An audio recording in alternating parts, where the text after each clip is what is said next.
Sir company के पास इतने सारे एसेट्स है, सीमेंट प्लांट्स है, लैंड बैंक है, शेयर सिर्फ 10 रुपए के आसपास मिल रहा था, ये कैसे जीरो हो सकता है? आज सुबह एक इन्वेस्टर के साथ मेरी एग्जैक्टली यही बात पर कॉन्वर्सेशन हुई। उन्होंने एक कंपनी के लगभग 1 लाख शेयर्स खरीदे थे। उन्हें लगा था कि कंपनी के पास इतनी एसेट्स है तो शेयर इवेंचुअली ऊपर ही जाएगा। और सच कहूं तो बहुत सारे रिटेल इन्वेस्टर्स भी यही सोचते हैं। हम कंपनी का शेयर प्राइस देखते हैं, कभी एसेट्स देख लेते हैं, कभी किसी दोस्त की टिप सुन लेते हैं, लेकिन एक चीज अक्सर मिस कर देते हैं, रिस्क।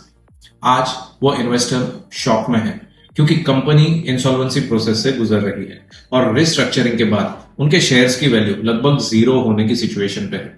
अब यहां एक बहुत इंपॉर्टेंट लेसन है, जब कोई कंपनी फाइनेंशियल ट्रबल में आती है तो सबसे पहले पैसा बैंक्स को मिलता है, फिर क्रेडिटर्स को, और सबसे लास्ट में शेयर होल्डर आता है, मतलब आप और हम जैसे रिटेल इन्वेस्टर्स। इसीलिए इन्वेस्टिंग सिर्फ ये देखना नहीं है कि शेयर कितना सस्ता मिल रहा है। असली इन्वेस्टिंग ये समझना है कि अगर चीजें गलत हो गई तो नुकसान कितना हो सकता है। और यहीं पर ज्यादातर रिटेल इन्वेस्टर्स गलती कर देते हैं।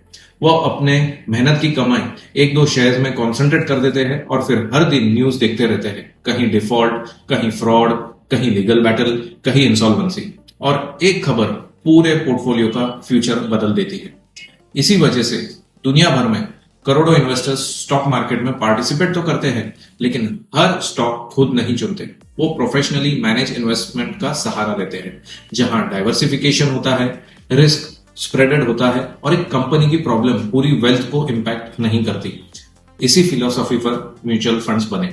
इसी कंसेप्ट को और एडवांस लेवल पर एसआईएफ्स और पीएमएस फॉलो करते हैं, क्योंकि लॉन्ग टर्म वेल्थ क्रिएशन का सीक्रेट हर मल्टीबैगर ढूंढना नहीं है। लॉन्ग टर्म वेल्थ क्रिएशन का सीक्रेट है गलत डिसीजन से बचना, रिस्क को मैनेज करना और डिसिप्लिन के साथ इन्वेस्टेड रहना। याद रखिए, मार्केट में पैसा बनाना मुश्किल नहीं होता है, सबसे मुश्किल काम होता है पहले अपना पैसा बचाना। और जो इन्वेस्टर ये समझ गया, उसने वेल्थ क्रिएशन का आधा गेम जीत लिया है।